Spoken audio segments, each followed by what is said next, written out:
Hello, hello, je suis ravie de vous retrouver pour cette guidance Oracle Astro du mois de décembre. Alors aujourd'hui, 22 novembre, nous avons démarré la saison du Sagittaire, donc eh bien, comme d'habitude, comme d'accoutumé, je vais démarrer donc par les Sagittaires pour parler de leur mois de décembre. Alors bien sûr, vous, tout commence maintenant. Le Soleil, dans 2 jours, nous avons Mercure qui rentre dans votre signe. Donc c'est vrai que vous commencez à sentir vos énergies arriver. Donc pour vous, c'est le mois de la renaissance. On redémarre un cycle de 12 mois. Donc c'est plutôt enthousiaste, ça donne envie. Donc c'est vrai que on est privilégié, en tout cas jusqu'au 21 décembre, où là le soleil va passer en Capricorne, et jusqu'au 13 décembre, là où Mercure va passer aussi en Capricorne. Donc en tout cas, on profite de cette époque. Vénus, qui est dans votre maison 2, vous amène beaucoup de chance professionnellement et financièrement, encore plus les ascendants sagittaires, parce que vraiment, Vénus est positionnée dans votre maison 2. Les planètes inversos sont donc plutôt en harmonie avec votre signe, donc tout baigne, on va dire.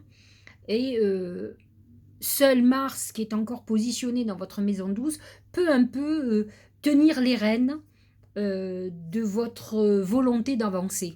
C'est vrai que Mars en Scorpion est plutôt retourné euh, sur l'intérieur de soi. Et comme chez vous, c'est positionné en maison 12, il peut y avoir deux possibilités. D'un côté, vous pourriez subir des actions de trahison, des coups de poignard, donc ça peut être quelque chose qui vous blesse énormément et mais ce qui est intéressant, c'est que c'est la révélation. Au moins, vous allez savoir qui sont vos ennemis. En tout cas, vous pourriez subir ça jusqu'à ce que Mars passe en Sagittaire à partir du 13-14 décembre. Et là, vous allez pouvoir agir, en tout cas, pour le bien de la vérité, parce que c'est ça, en fait, ce que vous recherchez. Et Mars en Scorpion, c'est aussi une action qui est tournée à l'intérieur de soi. C'est un moment où tout ce qui est action chez vous est un peu bloqué. Donc vous allez sentir l'élan et la volonté d'avancer et vous sentirez que les rênes sont tenues encore et que vous n'arrivez pas à partir. Donc voilà en gros ce qui va se passer entre maintenant et tout le mois de décembre. Nous allons regarder ce que nous disent les oracles. Alors, pour votre mois de décembre, c'est le serpent. C'est un peu ce que je viens de vous expliquer. Le serpent, c'est ce Mars en Scorpion. D'abord, il faut savoir que dans l'oracle symbolique du mar de café, le serpent, c'est à la fois le poisson, mais ça peut être aussi le scorpion dans sa mauvaise nature. Donc c'est vrai que Mars en Scorpion, c'est plutôt l'attaque d'ennemis, et ce serpent, c'est ça. C'est les choses qui vont être dites de vous, la rumeur, les attaques verbales. Ça peut être des choses qui sont faites en pleine lumière, mais qui peuvent être faites aussi en sous-marin. Donc, c'est des attaques. Vous allez subir ça tant que Mars est en Scorpion, il faut savoir. Et le serpent nous le dit, donc attention à ça. Le deuxième point, il faut savoir que la maison 12, en corrélation avec la maison 6, qui est en taureau d'ailleurs, peut indiquer aussi des problèmes de santé. Donc attention, c'est une période, le serpent, qui peut amener l'obligation de traitement. Avec Uranus en opposition, ça peut être un événement au niveau de la santé qu'on n'avait pas prévu, qui peut se passer soudainement. Ça peut être viral, donc attention au virus. Voilà. Faites attention, en tout cas, sur ce mois de décembre, et même dès à présent, puisque aujourd'hui nous sommes le 22 novembre et que je fais cette guidance. N'oubliez pas en plus que les nœuds lunaires sont en opposition, c'est-à-dire que le nœud du karma est en Gémeaux actuellement, donc ce qui veut dire que le nœud sud, c'est-à-dire d'où nous venons, notre passé karmique, est en Sagittaire, et que là il peut y avoir des réactivations, surtout sur les premiers décans donc ceux qui sont nés à partir de maintenant. C'est un moment où on peut revivre des choses karmiques, et bien entendu c'est toujours douloureux puisqu'on est là pour les régler, les modifier. En tout cas, on est là pour prendre les leçons. Donc ça peut être une période un peu douloureuse, d'autant plus qu'on va avoir le carré Saturne-Uranus ce mois-ci, qui va être réactivé, qui normalement n'est pas vraiment en mauvais aspect avec vous, mais qui peut faire des dégâts, et d'autant plus qu'il est dans votre axe 6-12. Enfin, en tout cas, le taureau est en 6, c'est l'activité professionnelle et la santé. Donc, à surveiller de près, surtout avec le serpent, c'est santé et tout ce qui est verbal, conflit verbal. Euh, vous pouvez vous sentir attaqué. Donc, ce sont des attaques à la fois énergétiques, verbales, physiques ou au niveau de la santé. Donc, à vous de faire très attention. Au niveau du travail, on est toujours dans le truc, c'est l'ours. Il faut savoir que l'ours représente la colère, mais c'est surtout l'attaque pour se protéger ou pour protéger les siens. Donc c'est une période où effectivement vous pourriez être complètement attaqué au niveau professionnel. Donc à vous de faire ce qu'il faut pour vous protéger, protéger votre emploi, votre société. Ça peut être un conflit d'associés, par exemple, hein, comme ça peut être un conflit avec un collègue ou une collègue de travail, avec un patron. Donc ça peut être très, très difficile avec le serpent. Au-dessus, c'est une trahison. Ça peut être aussi une trahison financière, une trahison de quelqu'un qui veut votre poste. Faites très attention à tout ça. En tout cas, conflit verbal, il va y avoir. Il faut savoir aussi que une des caractéristiques de Sagittaire, ce sont des gens qui peuvent être violents, qui peuvent être colériques. N'oubliez pas que le Sagittaire, c'est l'excès. Donc, ce sont des personnes qui peuvent être excessives dans la colère, surtout quand il y a une injustice, quand il y a quelque chose qui les fait sortir de leur gond. Donc, voilà un petit peu ce qui peut se passer au niveau professionnel. Au niveau financier, je vous l'ai dit, vous êtes très protégé avec Vénus en Capricorne dans votre maison 2, mais attention à Pluton qui est aussi dans votre maison 2, qui peut transformer votre situation financière. Donc faites très attention aux investissements, ce que vous pourriez faire, et avec une trahison en amont, à faire des bons choix d'associés, d'investissements financiers. Soyez très vigilants. Au niveau de l'amour, c'est la clé. La clé, c'est celle qui ouvre les portes, c'est les solutions. Alors, nous n'avons pas de planète particulièrement dans la maison 5 qui est la maison de l'amour, euh, mais le Soleil et Mercure en Sagittaire va amener ce côté passionnel que peut avoir le Sagittaire. Alors il n'est pas obligatoirement dans l'engagement, mais il est passionné, il est sujet au coup de foudre.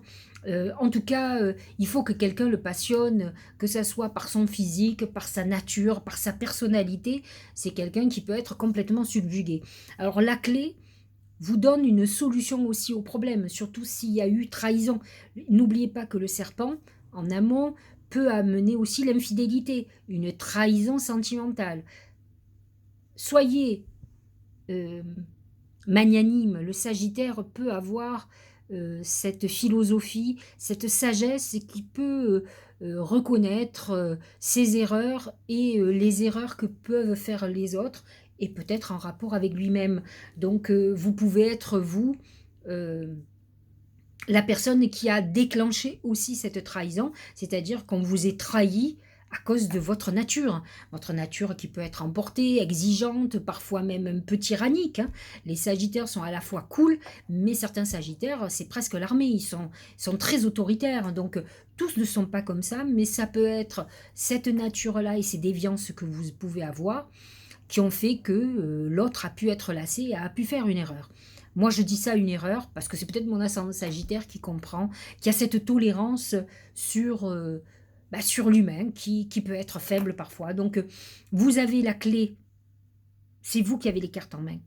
Donc, à vous de réfléchir ce que vous êtes capable ou pas de pardonner. Une fois que la colère, la déception et la tristesse est passée, à vous de faire vos choix de ce que vous avez envie, où vous voulez aller. Vous démarrez un nouveau cycle, donc ayez cette réflexion.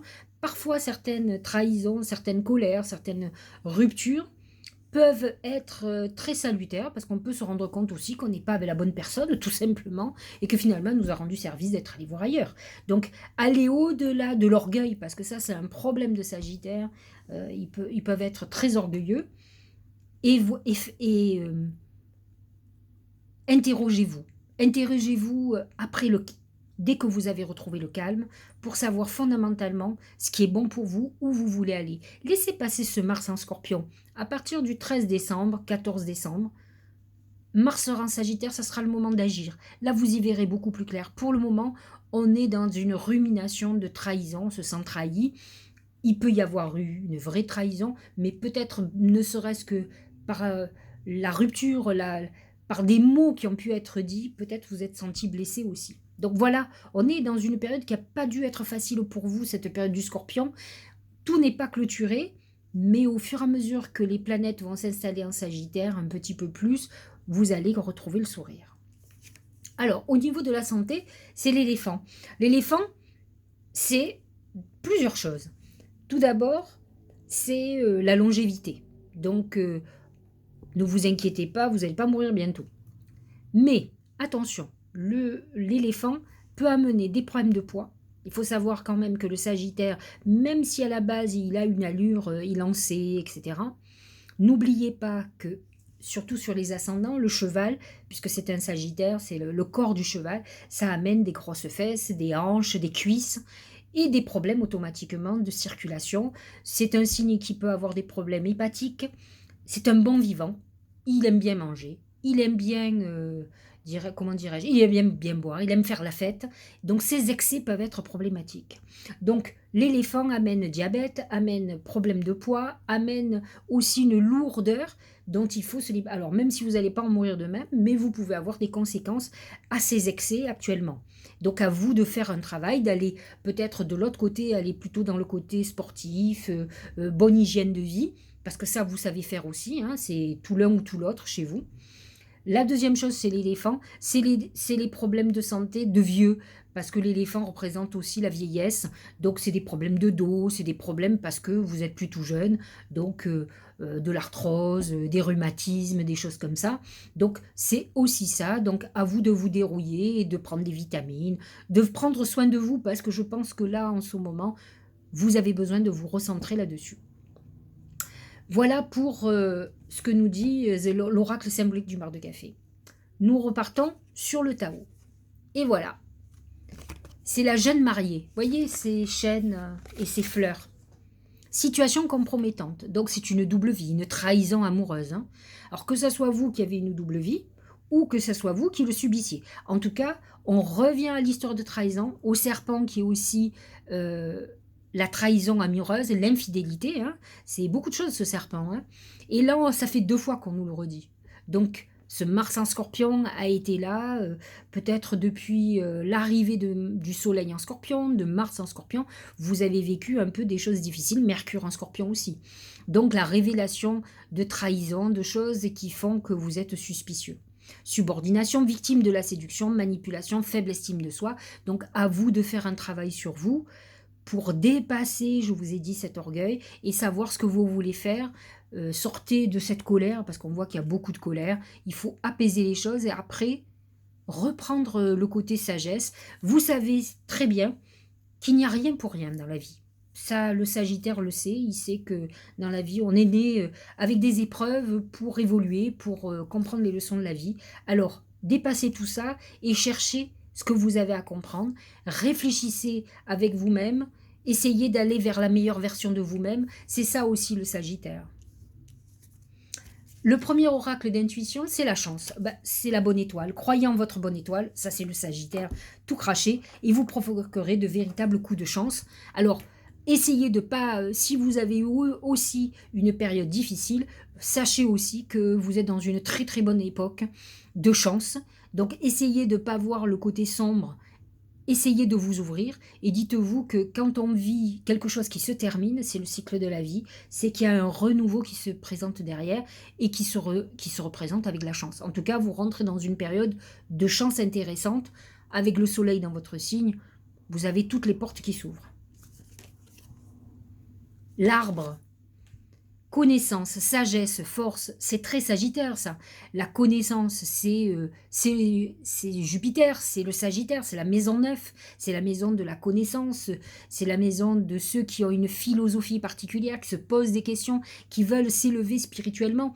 On vous dit de retrouver cet ancrage très important en allant vers votre essence de Sagittaire, aller au plus profond de ce qu'il est. Ça, il va vous permettre d'abord de vous ancrer, de retrouver l'équilibre et de savoir intuitivement où vous devez aller, ce que vous devez pardonner ou ne pas pardonner, ce que vous devez laisser derrière vous, ce dont vous devez vous libérer. N'oubliez pas que le Sagittaire, c'est aussi la liberté, le besoin de liberté. C'est un animal, c'est comme un cheval, il naît libre et il mourra libre. Il a besoin de penser que par lui-même, d'agir par lui-même. Il ne supporte pas les entraves. Donc, vous avez besoin de ça. Voyez les signes et voyez que vous devez trouver ce chemin de la sagesse et il passe par ces phases d'épreuve. Ensuite, s'unifier. C'est le message de l'âme. Tu es comme un diamant avec de multiples facettes. Chacune de ces facettes, c'est toi. Aussi différente et opposée soit-elle, ramène chaque partie de toi à toi et sans la force de l'unicité te combler. Je trouve que ça s'adresse bien au signe de feu. Le signe de feu, comme le Sagittaire, ils ont ce feu intérieur, sont des gens qui ont souvent beaucoup de talent. Et en fait, le Sagittaire représente la lumière. Et là, il a besoin de capter la lumière, c'est ce diamant aux multiples facettes. Donc, allez vers ce que vous savez être de meilleur en vous, pour ne pas vous enfermer sur ce qui vous attriste. Allez plutôt vers des choses motivantes, plutôt que sur des choses plombantes, pour ne pas perdre de temps. C'est marrant parce que je vais clôturer avec l'oracle de Denise Lynn, qui est américaine. Et regardez, c'est Release. Release, ça veut dire libération. Et voyez, c'est un arbre. Comme l'oracle d'intuition. C'est dire, voilà, c'est je me libère de tout ce qui est entrave. Je suis mon intuition. J'accepte ce que me réserve l'univers. C'est ça le Sagittaire. Le Sagittaire, il s'intéresse aux étoiles. Il s'intéresse à Dieu, au ciel, à la religion, à la philosophie. Il sait qu'il y a quelque chose de supérieur et c'est ça qui le fait avancer. Donc, c'est ce qu'elle vous demande de faire. Ces deux oracles vous disent, va vers ce que tu es, va vers cette philosophie, ouvre-toi à la spiritualité et tout va devenir beaucoup plus clair pour toi et lumineux. Et surtout, rayonne de ce que tu es. En tout cas, les Sagittaires et sans Sagittaire sont souvent très lumineux. J'en connais quelques-uns. J'ai eu parfois, et je leur ai dit, vous n'êtes pas des vrais Sagittaires, qui étaient souvent dépressifs, mais ce sont souvent des Sagittaires qui ont beaucoup de scorpions en planète.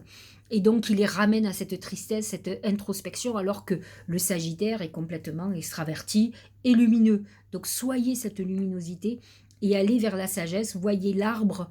Ce qu'il vous dit, c'est l'arbre de vie qui vous demande cette connaissance qui va vous permettre de comprendre la vie et de comprendre pourquoi vous vivez des épreuves. Voilà pour ce mois de décembre, j'espère que ça vous aura aidé.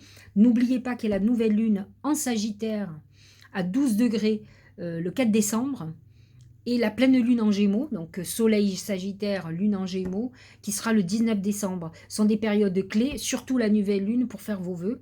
Donc c'est le moment de réfléchir et une nouvelle lune en Sagittaire, c'est une vraie belle connexion à la lune.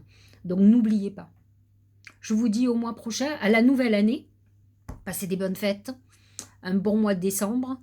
Et puis on se dit à l'année prochaine. Je vais essayer cette année de faire des prédictions pour chaque signe pour l'année et mes prédictions pour la France, pour tout. Bon, donc c'est du boulot en perspective. Allez, je vous embrasse.